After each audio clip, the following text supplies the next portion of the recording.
Hello, welcome to Speech Talk Live, episode number 8.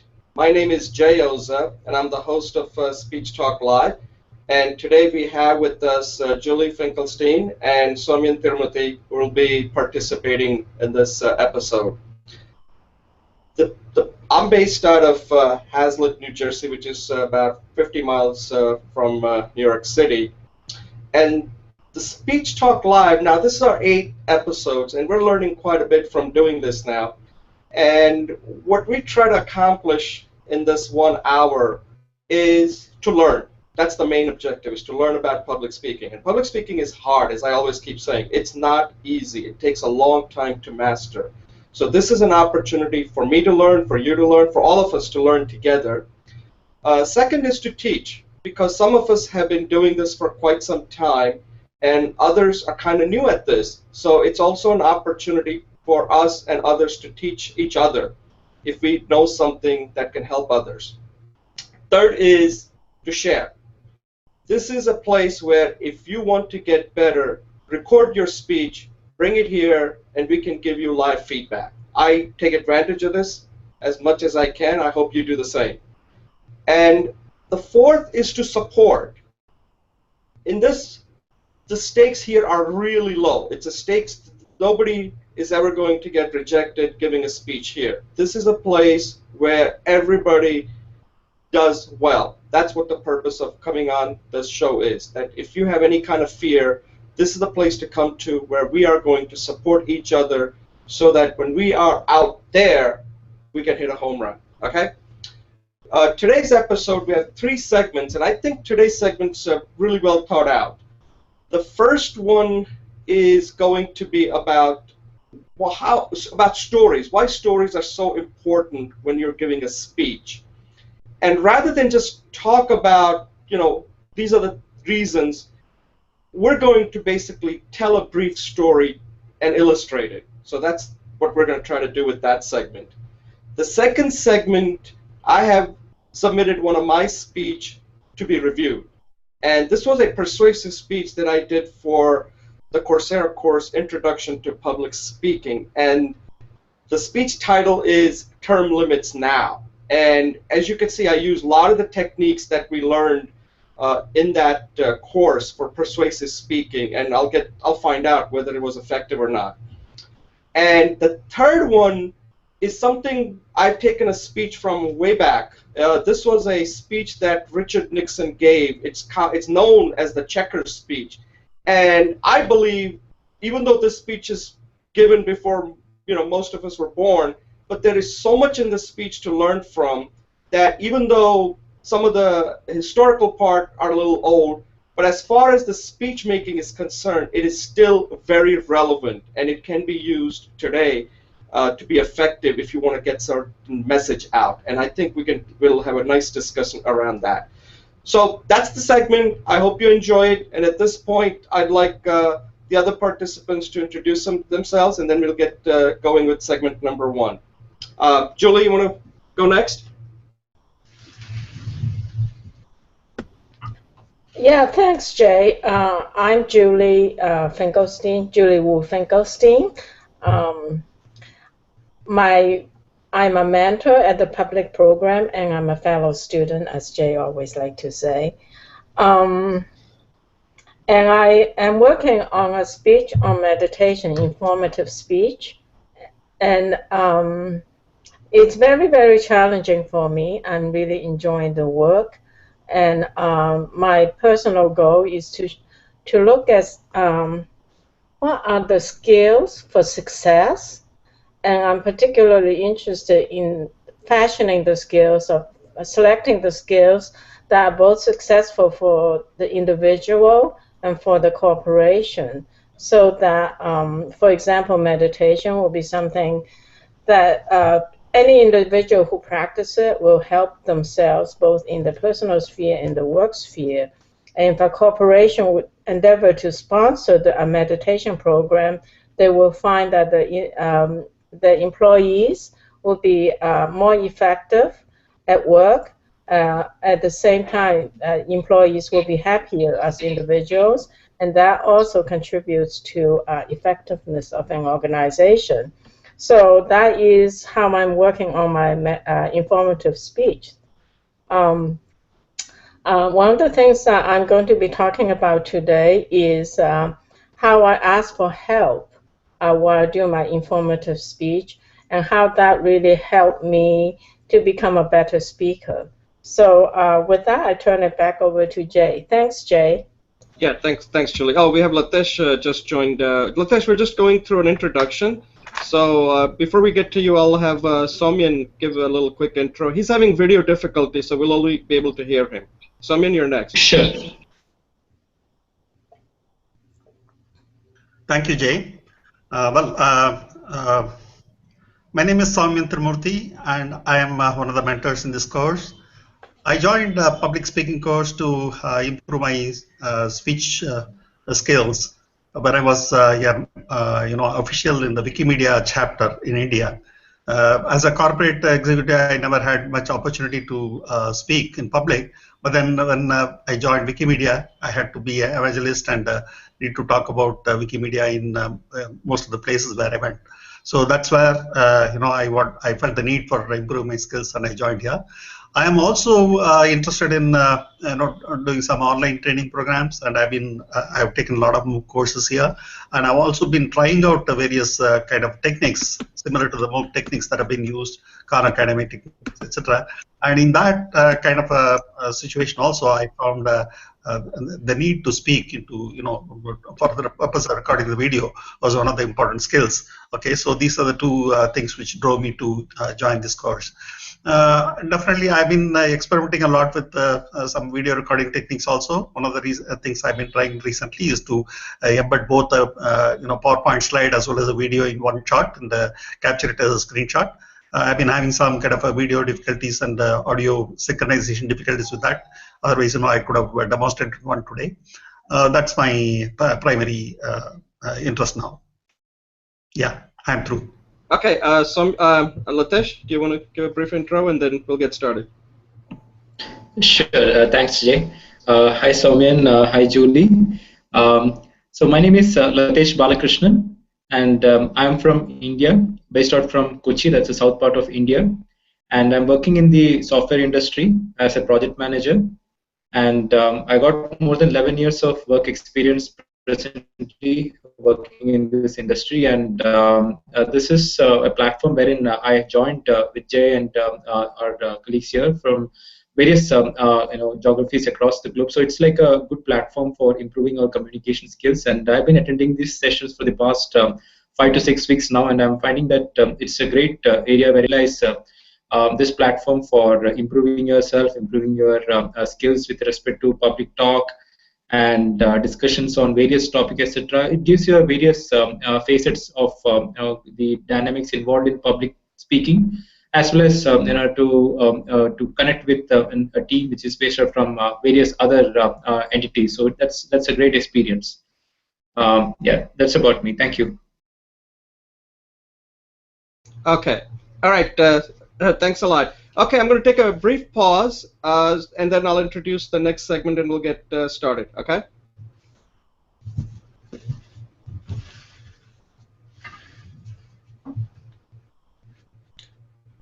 Okay. Again, welcome to Speech Talk Live. This is episode number 8, segment number 1. And in this segment, we're going to focus on telling stories, and specifically why stories are so important when you're giving a speech.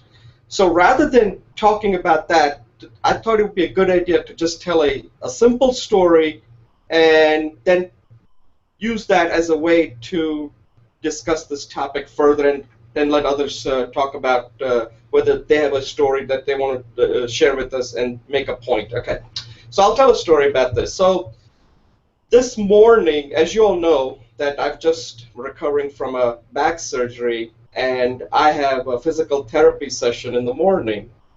So as I'm ready to leave, I can't find my keys. I'm looking everywhere. I'm looking in my room, I'm looking in the dining room, I'm looking everywhere, and I can't find it. So then I just realized, Oh, I know why I can't find it, because last night I had to pick up a car, my wife's car that was in the garage. It was already been repaired. And my daughter gave me a ride to the garage to pick up the car. So I found out that she had the key. So now I knock on her door and wake her up. And she's saying, Dad, I don't have the keys. You have it. And we go back and forth, and I just said, okay, I'll go to my wife. And I said, can I take your car, and I'll be back within an hour? She said, no, you can't take my car. I'll be leaving before you get back. So then again, I go back to my daughter's room and said, listen, you have to wake up, because I don't have the keys. You got to look for it now, otherwise I'm going to be late. So she gets up, angrily goes down the stairs, and finds it where the key was supposed to be, right where we keep all of our keys. Point is that in life sometimes we don't look at the obvious places where things should be. And I learned a pretty important lesson, that next time, if you ever lose something or if you're ever lost, look at the most obvious place first before go look elsewhere. Anyway, so that's just a simple story that I just wanted to kind of relate to just kind of get started. I don't know if that was effective or not. That's only my first time I'm giving it. But the point that I'm trying to make here is that when you want to make a particular point, it is very effective when there is a story that ties to that. People tend to understand it. It makes sense, rather than just telling you, hey, look at some obvious places. That's easy. That doesn't require much. But when you tie it to a story, you will tend to remember it much better. So I'll pass it on. I'll try. Julie, Soymyan, anybody else want to give it a shot and give your thoughts on whether you have a story to make a point? Julie, go ahead. Okay, thanks, Jay. So just this week, I had some challenges about making informative speech. So I reached out for help. I took so my example here is, when you get stuck, reach for help. And I'd like to share this experience with you. So I got stuck. It's been months, so I finally somehow got the gumption. So I did the video audition on how to create ideas. So I invented 10 ideas and sent it out to Jay, Lathesh, I think Soymyan, and my study buddy with the speech group say, I don't know what else to do. Give me some ideas. And it was really useful. Lathesh, Marius, and Jay all came back with suggestions. And one of the key suggestions was that when I talk to people, like when I'm talking to you now, I'm pretty fine. But when I go to a video and make a speech, I stiff up like a zombie or a robot. So one of the suggestions was come out and pretend I'm talking to Jay or Marius or Lathesh or Soymyan, and I have found that to be enormously helpful. So then Jay generously spent half an hour with me and said, do this. And when we hung up, he said, go do it now. So I did it, and then I sent that out for share. So my point here is, when you're stuck, reach out for help. And wherever you are, that's fine. And if you know what you want help at, by all means, share that. But the most important thing is know that help is just a phone call, a gesture, an email away. So personally, I really benefited from getting that help. And hopefully, I made a commitment to Jay that in a couple of weeks, I'll share my speech with you here in this forum. So with that, I turn that back over to you, Jay. Thank you. Yeah, Julie, that was excellent. See, that's a good example of how to make that point, putting a story, tying it to a story, helps us. It makes sense. It makes us understand it. Like you bring your personality into it. So I thought that was And that's yours. You own that. That's your story, and you have to be willing to share it. And in the process of sharing your story, you're making a much important point that we can all take away. So that was really well done, and keep doing it. Soymyan, you wanted to go next? Yeah, thank you. Well, I have just some 3 stories to link together. I normally like to link multiple factors together from one topic to another. I want to flow. That's one thing I like. Okay, so I have tried to attempt that by linking 3 stories. The first is, I do a lot of management-related training I want to do. I mean, that's one of my areas of focus for future. So one of the things I have been trained during my own days was some quality systems. And in most of the quality system related training programs, they will always discuss some stories about Edward Deming. Okay, Edward Deming was an American professor who went and taught quality to Japanese, and using his teachings, the Japanese bet the Americans in quality, on particularly in the automotive industry. So Henry Ford was interested in getting Dr. Deming back to USA and addressing his own people, so he invited them. Okay, so this story has 2 small sub parts. One is, Deming asked his secretary to call. Ford asked his secretary to call Deming, and that never happened. After some 4 or 5 calls, he himself called, and Deming agreed. Okay, then Deming went to conduct a 4-day workshop, and Ford came to inaugurate that event. And after make the initial inaugural speech, etc., Ford stayed back for about 5 minutes in the lecture hall in the front row. And once Deming started, talking, he just quietly walked away. That's the way most CEOs do. They just inaugurate something and walk away. Then, as Ford was walking on the corridor, he heard some footsteps behind, and he turned back to see Deming was following him. Okay, so then it transpired that Deming was annoyed that this, as a CEO, he did not show enough management commitment, and if he was not committed to listening to a lecture on quality, why should these people do? Okay, so then Ford went back and sat, and he sat for all the 4 days, and that's how Ford Motor Company made a transformation towards its own quality system. Okay, so that's one story. If I look at this, management commitment, etc., is very much emphasized. And I happen to work for a company called TVS Group in India, which is very heavily known for management commitment towards quality. And that's where I also got trained for quality, etc. And I had a experience to narrate. In TVS, everything has to be following a particular process and things like that. There is a lot of emphasis on process conformance and so on. So we used to believe in team-oriented problem-solving techniques and things like that. So there is a lot of brainstorming and such things that happen all the time. Or even the workshop, from our workshop, if you take some 4 or 5 operators, they can put together a nice quality story. Okay, so that's the kind of indoctrination on quality systems and things like that we had. Okay, so it so happened that when I participated in a meeting, I came to know that there is a new problem that came up. And immediately the management representative said, look, this must be now solved by the team-oriented problem solving, and immediately formed a quality circle, all that kind of stuff. Then when I heard about the problem, I found that it was something which was very obvious. The solution was obvious, and I narrated the solution in some few sentences.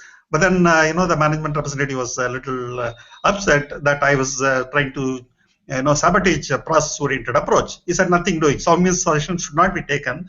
Now you go ahead and do it as a team-oriented problem-solving solution. So the whole thing suddenly turned into a strong pitch for process orientation, and how people who are not following process are sabotaging the whole system and so on and so forth. And I was taken aback, and so I had to lie low. After about 1 month, the team leader came back to me and said, see, look, Soymyan, I want to hear your story. You had a session to make, and then which was not accepted by the team, the anchor at that time, and so I could not follow up with you. So what's the problem? It so happened that I had studied the subject, theoretically in college, and I knew what the problem was, and I had very, very strong clarity about that. And I narrated the whole thing to him, and within 24 hours, he went back and implemented that and solved the problem. So this underlines that even though strong management commitment etc. could be there, sometimes it can sidetrack and drag a person away, and we fail to recognize individual competency, which could be short-circuiting many of these circuitous, process-oriented, team-oriented problem-solving situations. So that's the second thing. A third thing, which I feel that I find linked to this is, I went through a training program in an institution called Center for Organization Development in Hyderabad, run by one Dr. Maheshwari. So during that exercise, we were about 40 people who had come from various organizations, and we had just come there and joined for the training. And we all were sorted into 4 groups and 10 members each, and asked to solve some problem. Okay, so the idea was to to underline how group problem-solving techniques, team-oriented problem-solving techniques, are superior to individual problem-solving techniques. Okay, so it's again following the same thing. You want to believe in process, you want to believe in teamwork, etc. So this was to be a demonstration of that. So initially we were all given a long questionnaire. It was a jungle survival problem. I mean, the aircraft is supposed to crash in the dense forests of Assam, and people have to pick up some 20 items are there in the aircraft, and you need to say which of these 20 items are important for you, and you make a list of priority, so you can pick up those items and go down. Okay, so once you go down from the aircraft, you won't be able to get back there. So you need to prioritize and take whatever is important to you. So that's a challenge. So every one of us, it's a problem which is not at all related to any of our activity. None of us had that kind of experience. Okay, so it is a hypothetical problem as far as we were concerned. So we just let our imagination run wild, made a priority list, etc., and made a presentation. Then we were also, okay, now you sort out yourself into 4 teams, and we 10 of us got together in a team, and 4 teams were formed. We all discussed. One thing that happened was, since we had gone through that list as individuals, we all got biased very strongly to defend our individual choice, and there was a lot of quarrel and argument, and we were given 2 whole hours, but we came to a consensus only in the last 10 minutes just because time was running out. Till such time, we had not even progressed to identify the top 4 or 5 items. Okay, so then we quickly agreed on the rest of the items and things like that. The whole thing was video recorded. Okay, so then we were introduced to a army expert who was supposed to be a jungle survival expert, and he came and gave his priority list. Then we did a comparison. What was our individual score? What was our team score? And how much were these individual scores and team scores deviating from the army survival expert score? Okay, we were all amazed to see that practically all except 2 fellows, had a great degree of improvement in their score from their individual score to the team score. So that went to underline, look, team-oriented problem solving is superior to individual-oriented problem solving. Okay, so this was the conclusion that was drawn. Then somebody was curious and said, see, look, there are 2 guys who bet the team, who scored better than their team in terms of, being close to the army expert. Okay, so those 2 guys were asked to come up and say what their experience is, what is their background, etc. We found that they had some kind of experience of living nearby a jungle or in a jungle. Okay, so that gave them an additional edge to make a better judgment. Then the videos were played out. We observed all the tamasha in the video. We found that these 2 guys who had the expertise, personal expertise, were not encouraged by the rest of our team to even speak up. Nobody even took up a skill inventory to say who has got some kind of a natural talent or gift or context to have a better opinion. Everybody's opinion was considered equal. It was something like you vote for on an issue without knowing who is an expert on what. Okay, so we found that those 2 guys were just not allowed to give any, were not given any opportunity to express themselves, and that's how they lost out, and they could not influence their team at all. This again went to dovetail with my own personal experience. I was an expert, and I was trying to provide a solution, but then the team-oriented problem-solving, paradigm that made the entire team to say, look, we will park Soymyan, we will not take it up, we will do it in the team-oriented way. So while management commitment is important, while commitment for process, etc. is important, we should also have a good amount of weightage for expertise. This is the idea. My talk is over. Thank you. Yeah, so I mean, those are excellent examples, and I think, yeah, if you're ever like giving a speech with management and trying to explain that topic, I think those stories would be very useful because it'll get the message across, and rather than just stating that teamwork is good, I think a story captures that much better than just saying it. So I think that was very effective. And also, Lathesh, we're not giving you a chance to talk. Do you have a story, Lathesh, that or go ahead? I'll let you talk. No, I think it's fine, Jay. I think being the last person always gives me that the urge to escape with very small statement. So I mean, I'll give a very short version of what I have experienced. Like rather like what we had a talk here. Like when you sent out this particular agenda for the speech, so I happened to discuss this with a colleague of mine, and she was just giving an example wherein like she said. The importance of having a story can be said because in her experience, there was a meeting that was being arranged, rather a talk with a doctor. So the doctor is like he's supposed to come to the organization, to the company, and he's supposed to give brief about the occupational specific diseases, etc. So basically, because in IT industry being a sedentary activity, there's not too much of active involvement of going around, walking around, etc. So it's just like a sedentary job, sitting at a location. We need to keep working. So the person who was supposed to introduce the doctor was not present, and he was like a pretty like influential person, a top level management guy. So he told this colleague who was a fresher to introduce the doctor to the team. So it was a sudden decision, and then she said that in order to get the attention of the team, what she did is like instead of initially introducing the doctor itself, she mentioned that a case which was there at that point of time, a live example wherein like a person in the team who used to who was very fit. He was a very lean and a healthy looking personality. But at EY, we have this practice of providing free snacks during the tea time. So it was free snacks, so and it was most of the time it was like very calorie rich and oily food.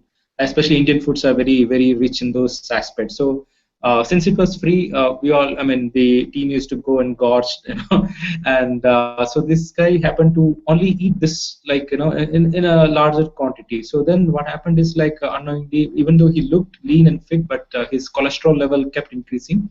And though at a very early age of 27, he had a heart attack. So giving this example, she was able to drive the attention of the entire team, and they just stood by. And then she introduced the doctor to the team, and then they all realized the importance of this particular talk that the doctor is going to give. So that's how powerful a story is to influence the audience to get their attention to the main topic. Yeah, that's from me, Jay. Thanks. No, that's a very good point you made, and the story is something. I mean, we can spend a lot of time on it, and we need to move to the next segment. So, the reason why stories work is because through the beginning of time, we've been hearing stories, whether it's religious text or anything, and stories is how we essentially make sense of our world. And they're always effective, and people should use them. But the other thing is practice them because telling stories, having a story is a good thing, but you also need to be able to practice the story and tie it into a larger point that you're making so that later on people will remember it. So I'm just going to do a quick test. Let's see, I'll test Julie first. So Julie, what was my story?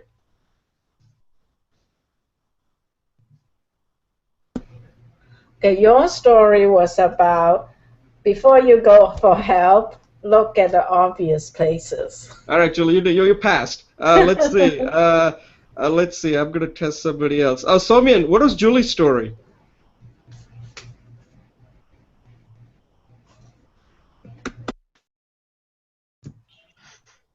Yes. Yeah, well, I'm sorry.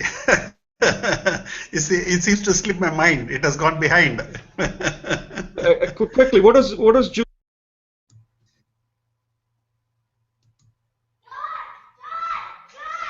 Hello. Yeah, what was Julie's story? Yeah, as I told you, I mean, it's in fact when Julie was narrating yours, I could not recollect your story. Oh, okay, no, not mine. It's a quick, like, Yeah, no, I am unable to recollect Julie's story as well. So I think I have a very bad memory. Oh, okay. Julie, you didn't do a good job. All right. Lathesh, do you remember Julie's story? Sorry, I was muted. So I had helped Julie with setting up the agenda and firming up the objectives. So I remember the story. Right. So Julie, okay. So maybe Julie's good at, because one thing is Julie has a really sharp ear. She really processes everything that you're saying. So maybe this was an unfair question to ask you guys. So I got lucky. Because if you ever notice, Julie will tell you exactly what you're saying. Okay, she has that amazing talent. So maybe that was not fair. But Julie's story was actually very good, because what she was saying was that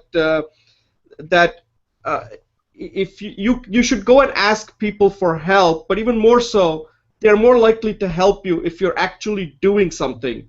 Then people know that you're committed to it. So she was making a larger point of that with her own personal experience, recent experience. So I thought that was a story. So anyway, and Lathesh, you want to take a shot at one of Soymyan's stories?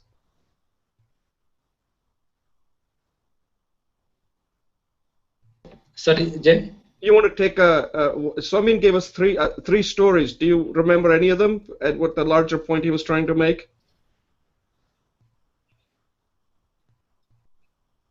Yes, Soumyan's stories were like pretty informative, and he was discussing about his work experiences at his organization, especially how he was able to, he was basically putting the point that management the way management has some objective in mind, and how it has to be, it has to be, if it has to be put in place or it has to be driven, the individual contribution also plays an important criteria.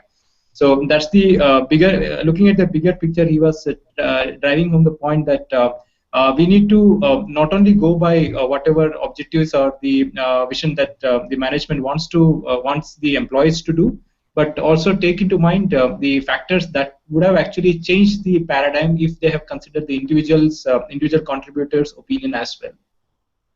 Good. Yeah. Anyway, yeah, he had some excellent stories there about Deming and Ford, that the executives have to be committed if you want other employees to be committed too. And then the other one, the last one, was about the wisdom of crowds, that if you take people, they're more likely to be able to come up with a solution than individually. So those are excellent stories, Soymyan. So to close this section out, one of the things I want to point out here is this, that when you're telling a story, and I don't know if any of us has really rehearsed this, but you do need to rehearse stories. Stories are very important, and most people are really not good at telling stories.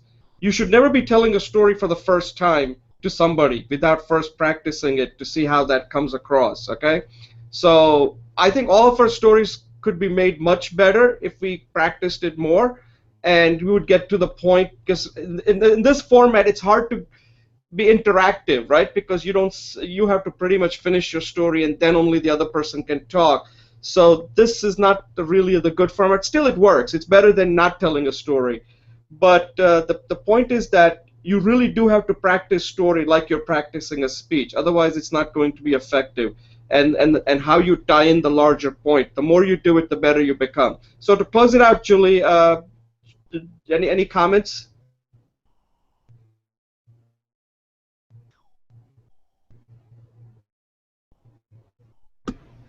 I'm good, thanks.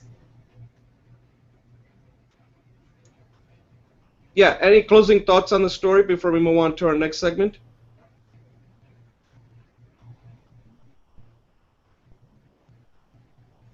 Okay, I just want to say that there was this list called Progymnasmata, which one of our mentor colleagues had proposed long back. But in that they talk about many things. One is fable, another is anecdote, the third one is short stories like this, and so on and so forth. So, in fact, even trying to bring up some parables, as of stories or Jataka tales or Panchatantra or any of those kind of things, also would often be very useful, in a speech situation. You are trying to break a monotony. You are trying to bring in a very familiar story, and to quickly drive home a point. You can say the same thing in other ways also, but then a story which is well known to people, when re-narrated in a very brief manner, properly ties it up. Great. Lathesh, any closing thoughts before we move on to our next segment? Yes, I think Jai and Julie and Soumya has mostly covered the important aspects of storytelling, but I think something that we have grown with, and that is even if you look at that's all like telling a story. And even if it is a gossip that is about like talking about somebody else, like people are having their ears out for listening to those kind of things. So stories are the thing which normally attracts a person to listen to what the talk is all about. So I think that's how powerful a story is to is to be used for any kind of talk or public speech to get the attention. Thanks. Great. Julie, any closing? Also underline one more thing. If you see most of the management training programs, they will all be based on case studies. Case studies are stories. Exactly. No, that's a good point. Julie, any closing thoughts? Thanks, Jay. Yeah, I appreciate that you bring up the subject of having stories integrated into the speech, and I'm going to endeavor to do that more. I think one of the things that stories bring to it is the emotional content. That is a little bit different than the rational ideas, but the emotional content binds the speaker to the audience. So I appreciate you emphasizing that skill. Okay, great. All right, so we can come back to this later, and I think at any time when we feel like we need to revisit this again, I think we can do it another few weeks, because there's a lot that we can cover when it comes to stories, and today we just kind of scratched the surface, and I think it was interesting that we all had a brief story to tell, and I think we need to practice more of that. So maybe in the future we can just have a segment where we just tell a story and make a point. But the difficulty is that we're not giving a whole speech, so the story is kind of isolated, but still it's a good way to practice. Okay, so I'm going to take a brief pause, and Julie, you're going to facilitate the next session. So I'm going to take a brief pause and then start that. Okay? Yes.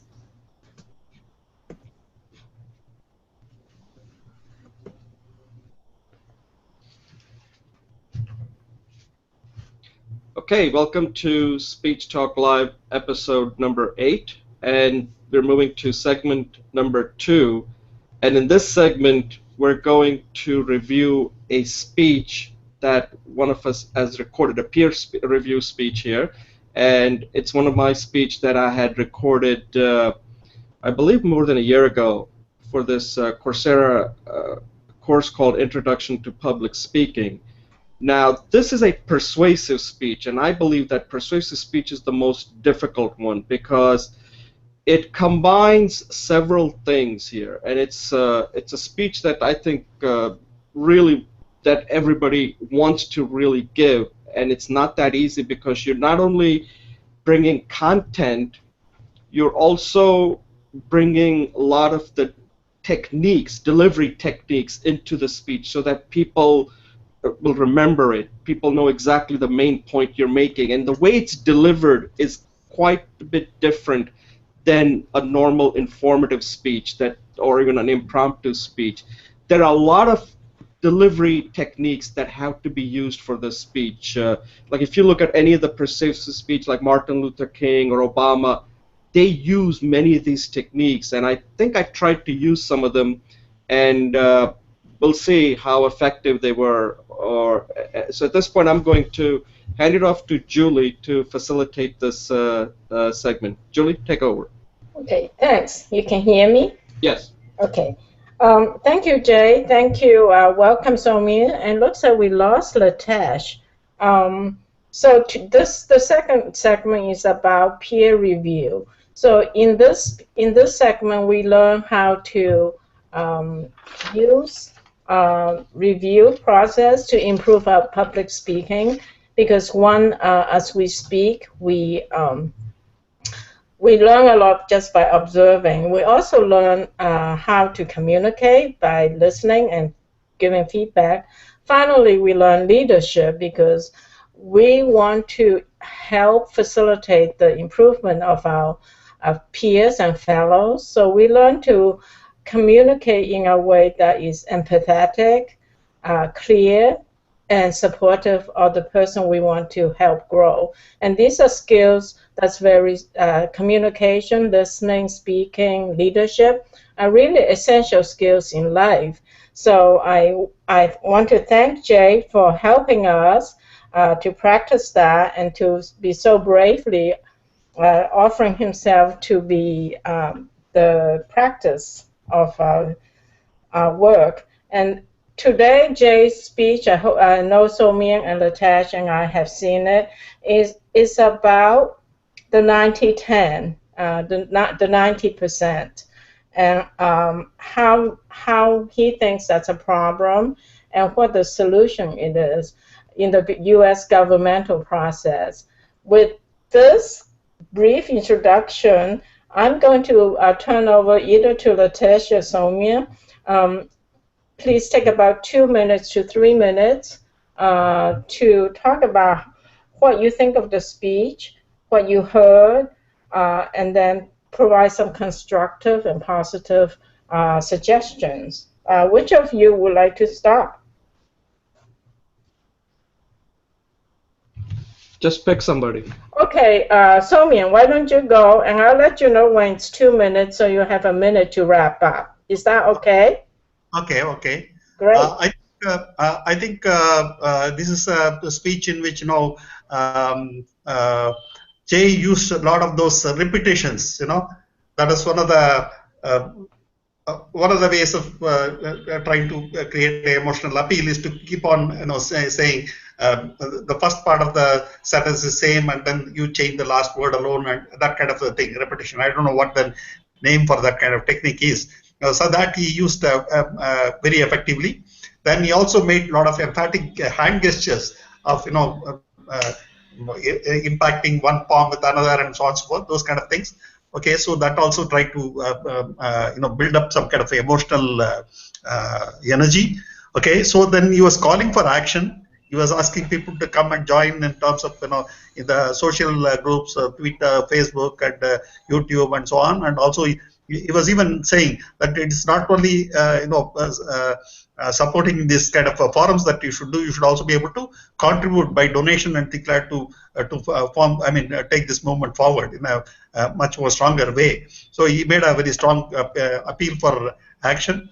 So I think the linguistic embellishments that he did, and also the ending up with a very strong call for action, were a good way of finishing. Okay, so in fact he started very placidly, and as he went towards the end, the energy level and the emphasis level, etc., increased. That tempo increased. So initially he was focused on giving his 4 different classifications and explaining the problem, etc. So they were all on some kind of informative phase, and then he mounted this one on the emotional pitch and the action phase. So it was done nicely from that part of view. Yeah. Great. Soymyan, would you like to take a minute to provide at least one constructive suggestion or advice how he can improve his speech?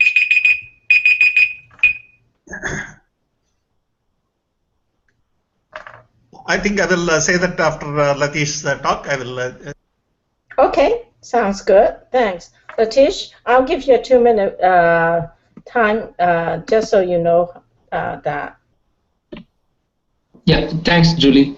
Thanks, Soymyan, too. So Here, Jay's speech about limiting the term in terms of the politicians getting re-elected, and then I think about 90% of them getting re-elected is so his problem statement was very clear, and the way he had structured the entire process, the entire talk was quite evident. It was well structured. So the objective, the problem statement was very clearly defined. He gave a lot of examples of how current situation in which the way Washington D.C. The politics that runs around in this in U.S. and how bringing about some changes would bring about a lot of positive impacts in various areas. So he had structured it in a very positive direction, positive way. And then after giving the problem statement, he immediately went into the solutioning aspects. And when, as Soumya mentioned, so Jay spoke about how to bring about a complete revolution, doing a lot of, I think he wanted to publicize a lot on the social media, do a campaign, a media campaign. So a lot of changes and bring new faces, etc. Amend the laws, amend the existing rules, etc. So there was a strong appeal. And in terms of body language, he was very good in bringing those positive thoughts across. So I found that to be a good talk with respect to understanding the American political dynamics there and how things are getting impacted. So that was a quite a good I think talk given by Jay. And an improvement area, one improvement area, if I had to tell, that is like see. He started off probably in a lower note, and then I think earlier also, the earlier talk also, that was the thing, like so the initial impact has to be made in the early phase itself, so that we are drawn towards the talk completely. So that's the only thing. Otherwise, at the end, the statement which he made was like quite a good appeal, and I was personally, I think it was one of the good talk that he has given. So yeah, that's from me. Thanks, Thanks. Lathesh. Thanks, Lathesh. That was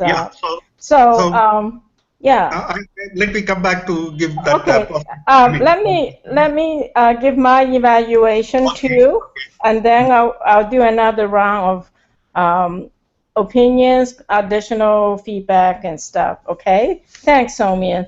So yeah, I agree with Lathesh and Soumyan, Jay, that this is one of my favorite speeches from you, in that I really felt the build up from the beginning to the end, and that your hand gestures, the tempo of your speech, the linguistic techniques that, like, such as repetition and emphasis, and finally your final voice volume, really kind of were all synchronistically aligned to build up that message and that experience for us. In terms of the other thing that I really liked is, I always like a circle. So I really appreciated that you started off with the Lincoln quote, and at the end endeavor to link that quote into endorsing us into some kind of action, so that we can fulfill that vision that Lincoln had. And I thought that was a very powerful technique that you used. Okay, Soumyan, would you like to give a constructive feedback now? Yeah, thank you. Thank you. I have heard a lot of speeches from Jay. I think he's actually a role model for how one can keep practicing and practicing and practicing. He's a relentless practicer. Okay, so I have heard him so many speeches. He keeps working on it. He keeps chipping away at some improvement or other, somewhere or other. He keeps doing. But so I do find from the early days to now, he has increased his repertoire of what all techniques he incorporates, etc., to a very large degree. One thought I had was, I really had to think for finding out what to suggest, okay, in a constructive manner. See, I think if I look at his persona, his presence in the screen, he's somewhat, no, in terms of movement and things like that, he is a little normally very low in terms of movement and things like that. and he also keeps the voice level, tone level, which is more or less even. But in this, he increased it towards the end, etc. He increased his hand gestures, his emotional pitch, his voice modulation, etc. But then I feel in a general sense, apart from that bringing up the angry voice or whatever it is, I think he can bring in a lot more of vocal variety in terms of maybe something can be sarcastic, something can be in some other mood. So he can do some voice acting kind of thing. It's almost like telling small children, stories. When you tell them stories and you say the lion was roaring, you almost roar like the lion roars, and so on and so forth. So I think one of the things that Jay can benefit from is doing a lot of voice acting modulation deliberately. He perhaps has to pick some situations where he has an opportunity to do that and do that. Okay, so that would be a nice addition to Jay's repertoire. Great, thanks. That was great. I appreciate you encouraging Jay to become even more dramatic and use his voice and his passion and just share that with us. So, Lathesh, would you like to add anything? I agree with Soymyan. I think Jay is like a great speaker, and I think even when I hear him without looking at the video, when I am just hearing him out in the audio part also, he sounds really good. So he has, I think, built up that kind of expertise in this area. So and other things like I think I already told him earlier also during the talk, like some kind of live examples or something like that, which can be pulled in, something unrelated to the topic, but some humor somewhere like that. Probably that's something I would like to suggest. But otherwise, it's perfect. Thank you. Thanks, Lathesh. I too bow to Jay. I guess we're all paying respect to Jay today. Yeah, I'm about to write a couple of checks, several checks here. Wait, I have constructive feedback too, Jay. so you should be. Hold on a second. So my constructive feedback to you, Jay, is it could be my listening skills. Is that it would have been very helpful for me if I knew the problems, how it caused suffering, and how your solutions remediate that suffering. And you could, for example, you could do a story that because of the extreme poverty of the 90%, more people on the food lines, on food pantry. In America, the wealthiest country, how can we have food lines? And then you can perhaps say, because of representation, that the money equation will be changed so that there won't be so many people on poverty.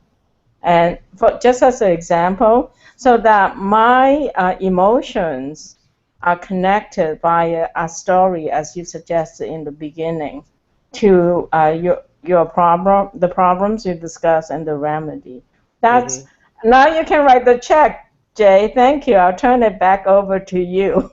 Right. No, thank you very much for those that feedback. And the one thing I'll say is that, and I think Soymyan kind of hit it. I do practice a lot, and that's because I take speaking very seriously. That and I think I told this to you, Julie, that if you're speaking, you have to ask yourself that you have to be a difference maker. Otherwise, why are you giving a speech? And that's what speaking is all about. If you're not a difference maker, then somebody can just read what you're saying, and that could do the same thing. So if you're given an opportunity to speak, whether it's one-on-one or even in this particular forum, you as a speaker have to be a difference maker. Otherwise, you're adding no value. You're just making noise. So that's the thing that I always try to follow. That if you're going to give a speech, then you have to add something to it that makes it worthwhile for people to listen to. And again, that means you may have to take some risks. And there's nothing wrong with taking risks, because speaking is taking risk. And that's one of the things we should do it on this show. Take some risk, because otherwise nobody's going to remember anything that you say, because people forget things so quickly with all the distractions that we're under all the time. So that's my final point on that. So thanks a lot again. Let me just add one side note to that. You see, I teach language speaking also. Japanese. I have put up some 48 videos on how to speak Japanese. Okay, so one of the things I found in that kind of situation is when you're trying to teach somebody a language, the one who learns to speak is the one who just doesn't care.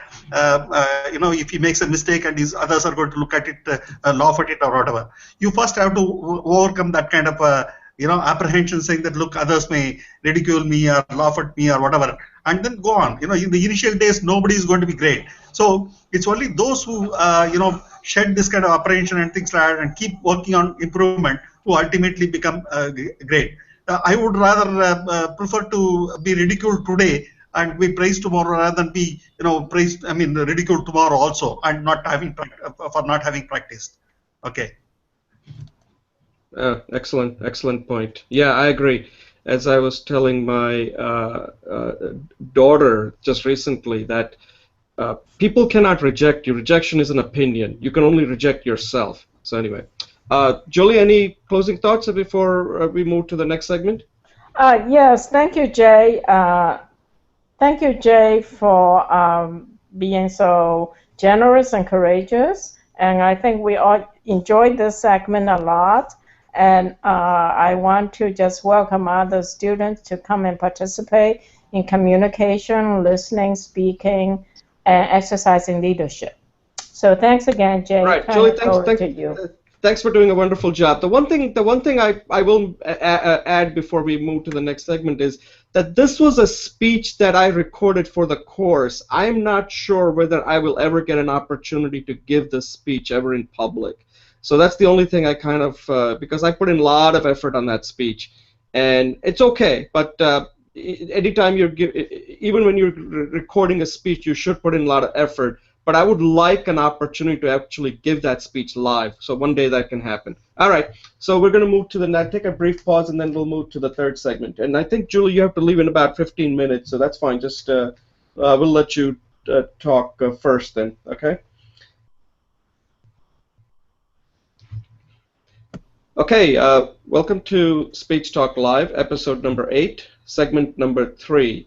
And in this segment, the last segment, we typically look at a famous speaker and review their speech and see what we can learn from their speech, some of the techniques they use, and how effective they were in giving that speech.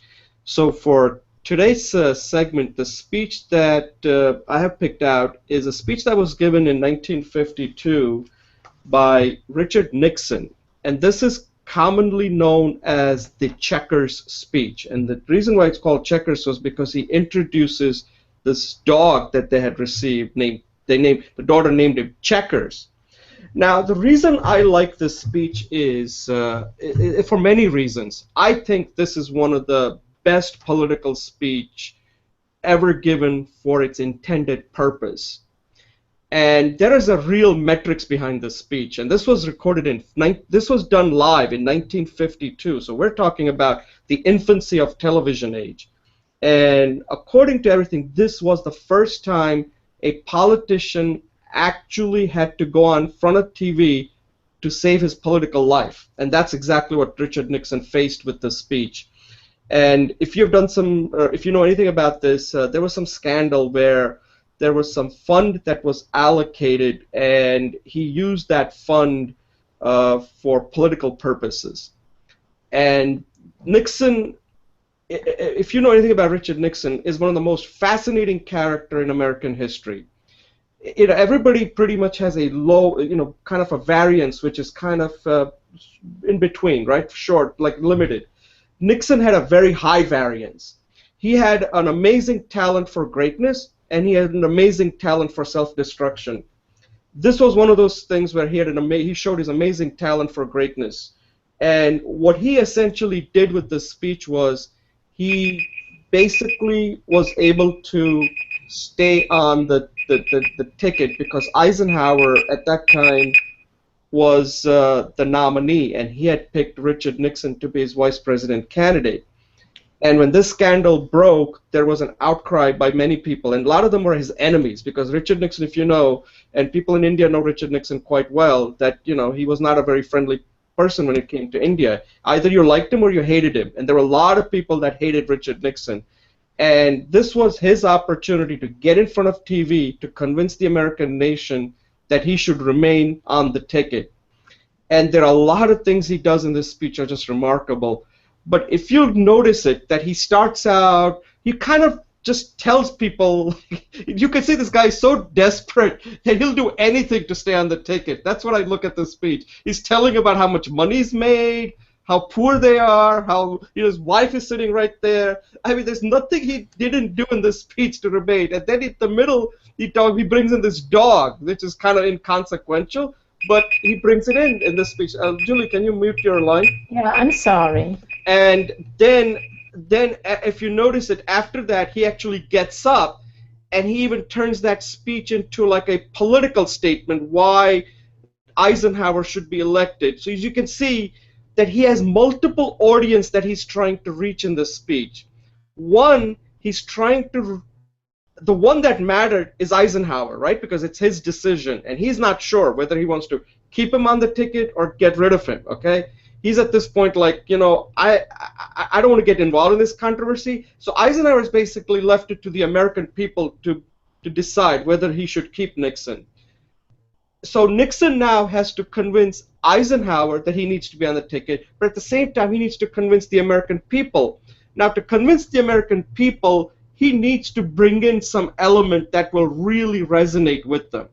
And he kind of shares his personal wealth, which he says is nothing. He talks about how how a great public servant he is, and then he says, "Look, they're even trying to get her to take my dog away. That just can't happen."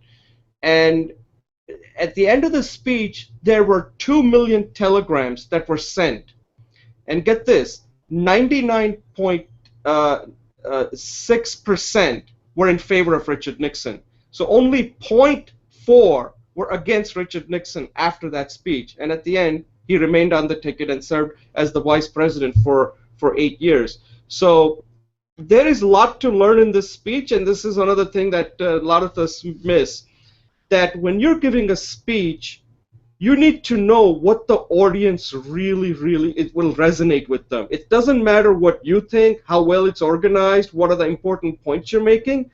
And with Nixon's speech, the thing that really resonated with the people who were, or the audience people who were watching it, was the checkers.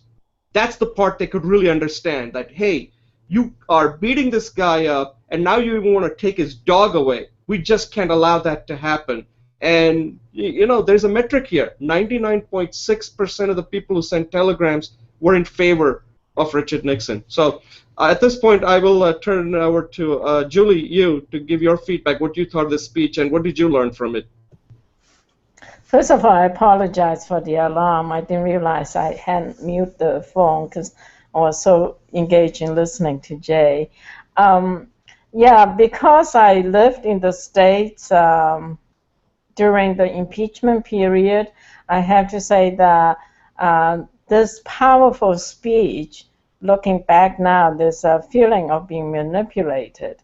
So in terms of like the power of the speech, I think that when he invoked children and dogs, and the story, he really made that connection of emotional connection. And I think the other powerful construct that he used is he said, I would say it's wrong, but then he added the word if, and then he did a flip-flop. So it's almost like he gets you set, and then he bends you. So that is a very powerful construct. I'm going to see how to work with that construct. And finally, I think he did an evasive technique, because he said it's wrong because it's immoral. And so by invoking morality, what he did was he bypassed the legality issue. And so he's almost saying morality is higher order than legality, and I don't need to be legal. And I think that's a very manipulative and invasive technique, and in some ways, it could be his real personal opinion about morality, and that at the end he thought he was larger than the law. And so I thought it was very interesting that he implied that without even using the word legality to frame his speech of his moral correctness, so we can buy into it through symbolism and emotional connections of children's stories and animals. Excellent. Thank you. Yeah, no, that was, you are correct.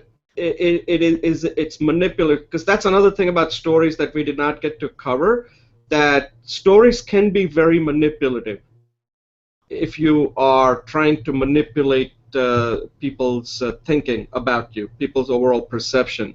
And in this case, I think he's fighting for survival here, and at this point he's willing to do anything, and that's what Nixon was. He was willing to do anything, and sometimes that did come back later, and it kind of shows you his personality too, that he's willing to bring something that is quite trivial, but should he have brought it into the speech rather than just making his case.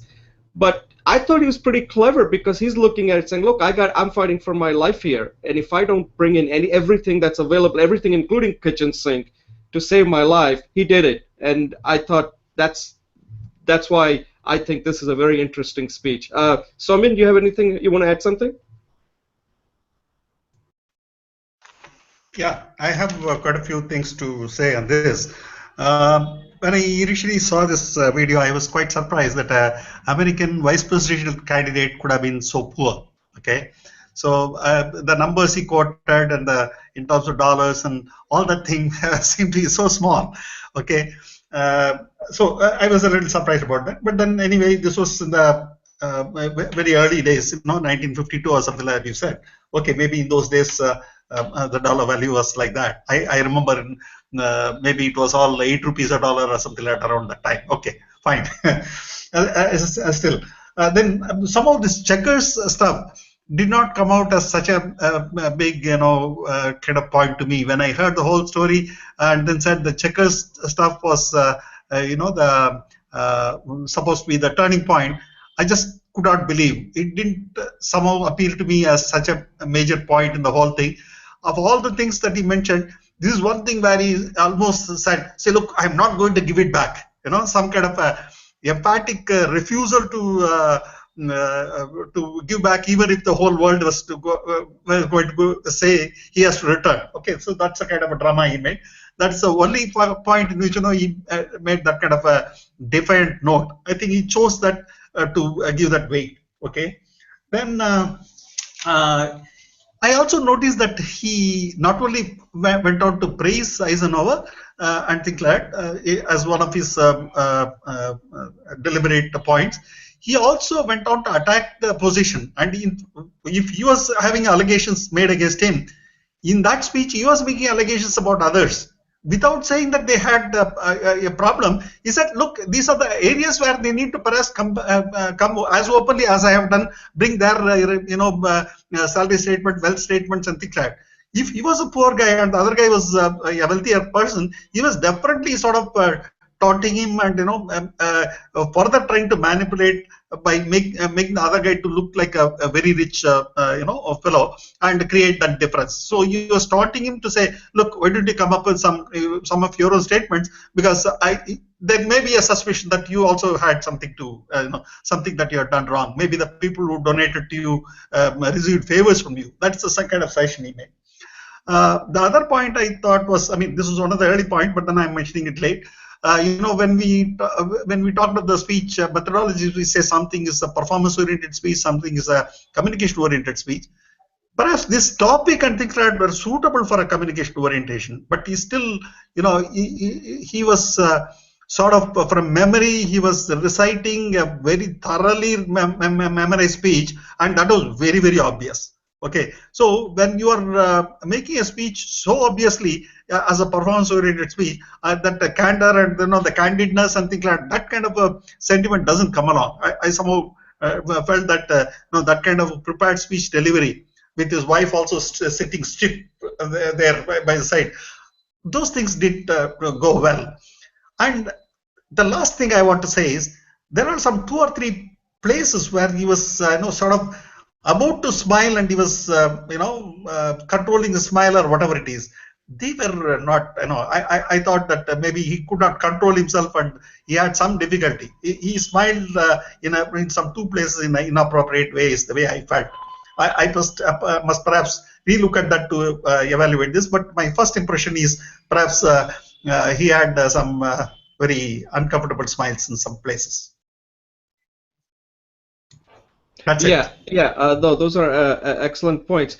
And Nixon always had that awkwardness, so that you pointed out, and that came through in this in this speech. Lathesh, I'll let you give your thoughts before we have a more discussion on this.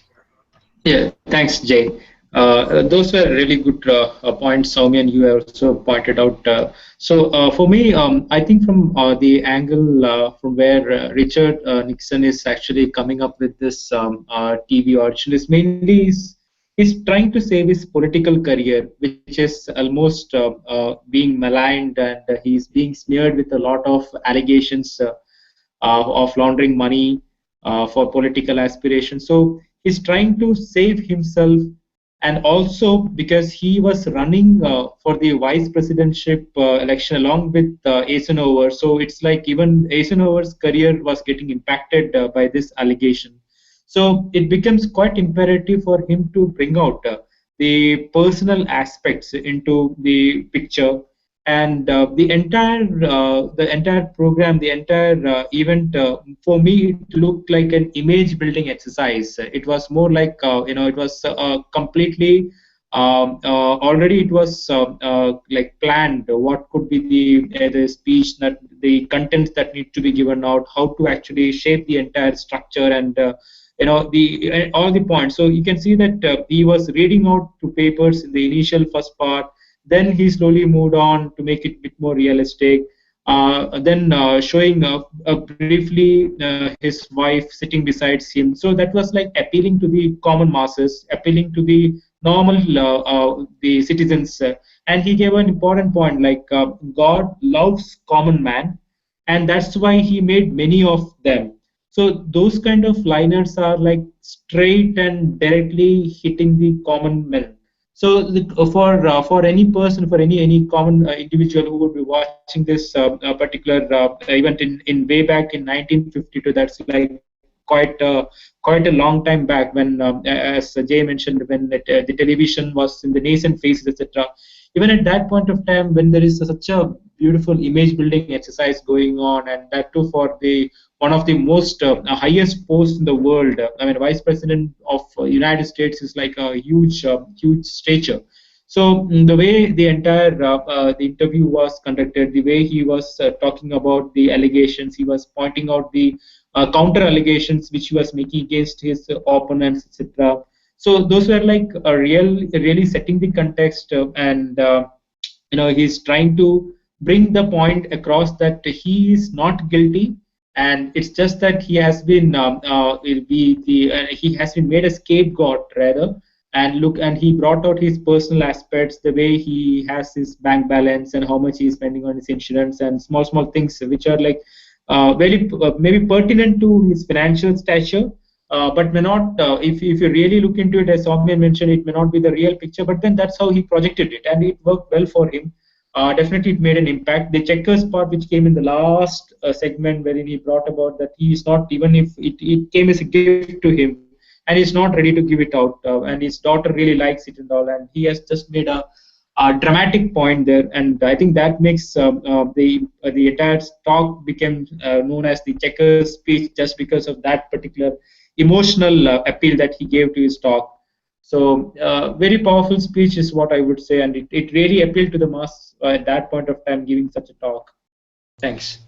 Yeah, no, those are excellent points, Lathesh. I think something you pointed out, which I did not mention, is that word common man. I think that is what he was trying to, and there are 2 points you made that were really good. One is that Dwight Eisenhower had a stellar reputation. Here's the person who was the supreme Allied commander during World War II. You can't get anything higher than that, okay, in any country. He won a World War II, okay, at the end of the day. And he's now a presidential nominee to be the president. So his reputation cannot be tarnished in any way by having Nixon.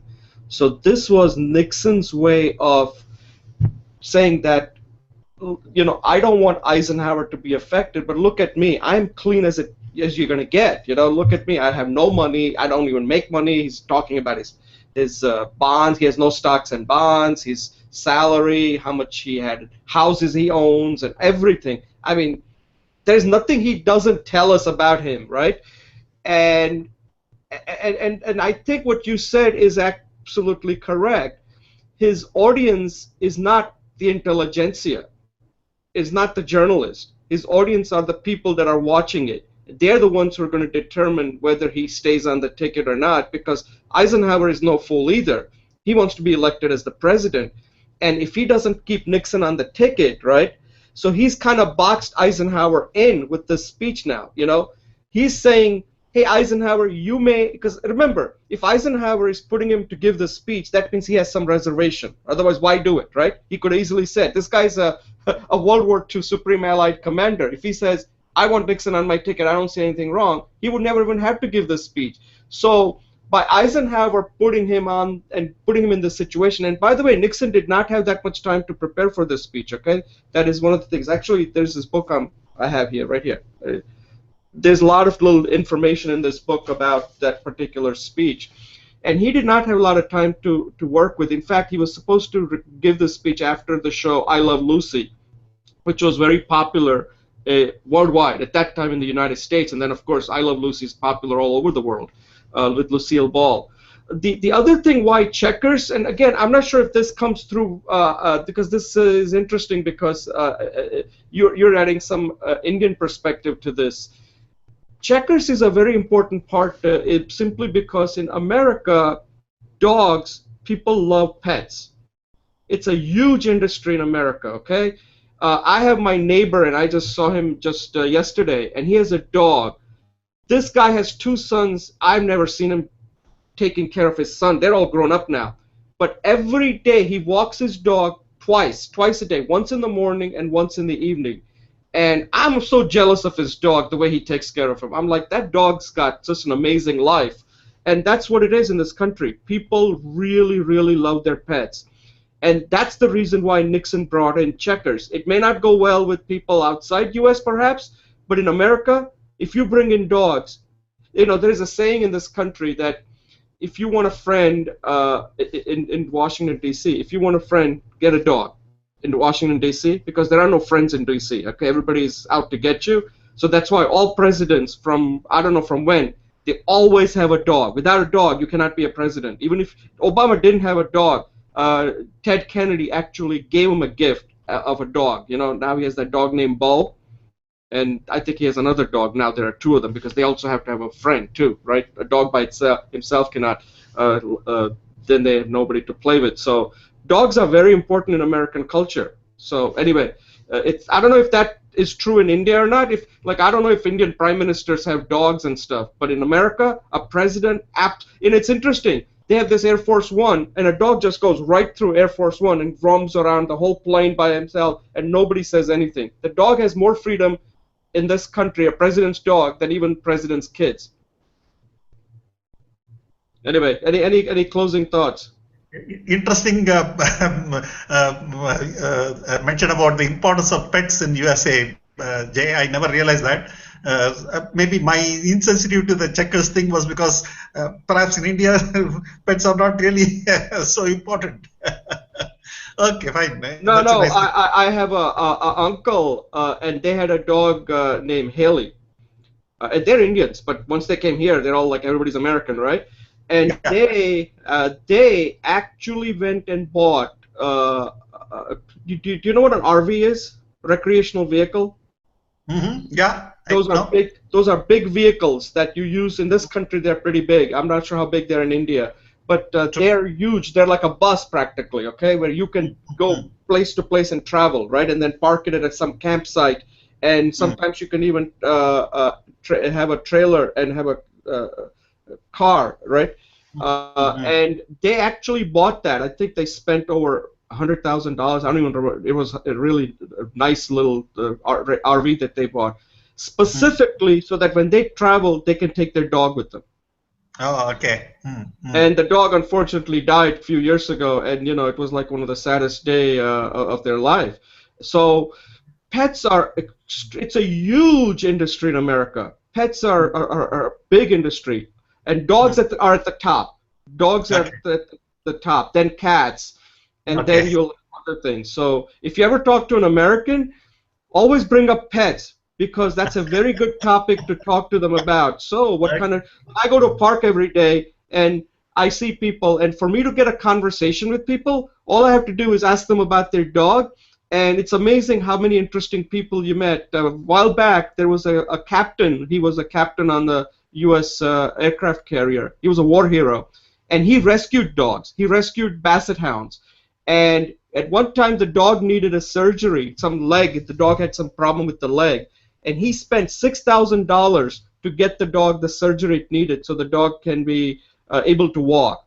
And after the dog started walking, the dog did not live too long, but he went and spent $6,000. It's just amazing stories about how much people in America care for their pets. They're almost like, sometimes they mean more to them than their kids, actually. Lathesh, any closing thoughts? Yeah, Jay, I too echo Soumyan's thoughts actually about pets, especially in Indian context. It is like something we probably don't appreciate too much. Those who own pets, definitely they love it. And now in like in India, we have Maneka Gandhi, who had actually brought in a lot of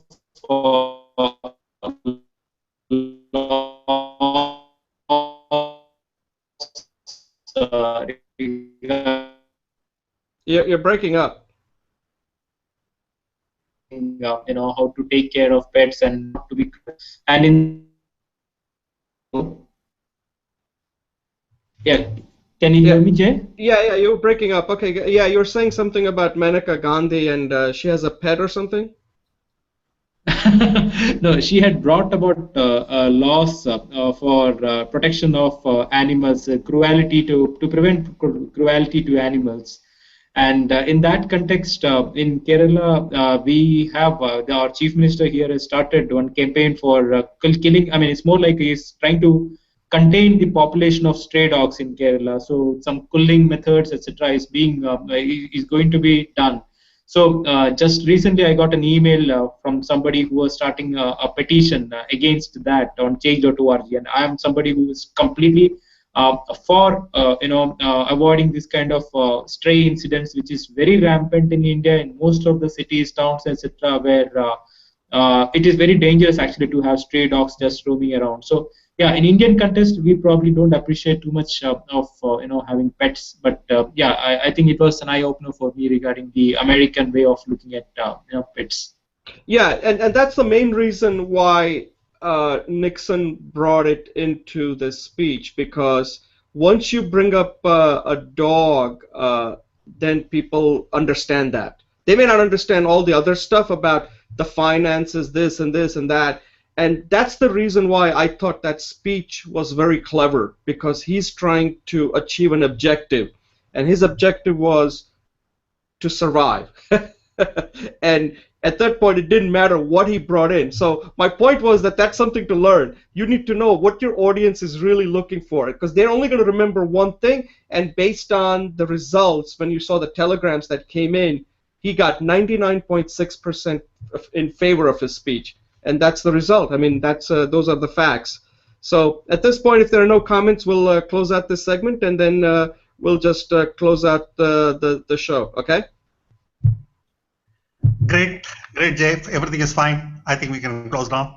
Yeah. Okay, so Soymyan, if somebody wants to reach out to you, is there a email or anything? And no, email etc. is continuing to work. There is no problem. It's only the video, audio related thing. Either one of them seems to be going wrong and things like that. That's how things have been changing.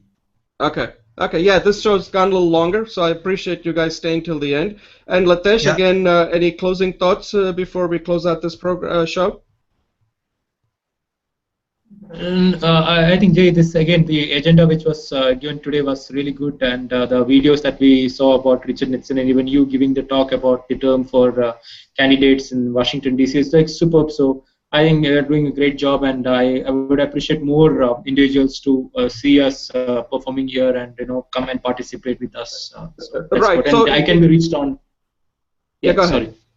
Yeah, go ahead. Yeah, Sorry. I can be reached at my ID, Lathesh, balakrishna.lathesh@gmail.com. So, yeah. Right, and I usually put that Thanks. when you guys are introducing in the opening, I actually take the annotation and put your email there so people can, that's when they're likely to do that. So anyway, I'll always give the chance that if there's anything, if somebody reaches till the end and they wanted to somehow get in touch with you, because you guys are in India, so there might be somebody from Kerala who might say, hey, can we get together for a coffee or something? Hey, if you come up with any speeches that you want to include, let me know, okay? I just don't want to keep on bringing the speeches that I come across. If you come across a speech or any topic or any sharing somebody's speech, and reach out to people that you know if they want to come on the show or if they want to just watch it and participate. It's open, okay?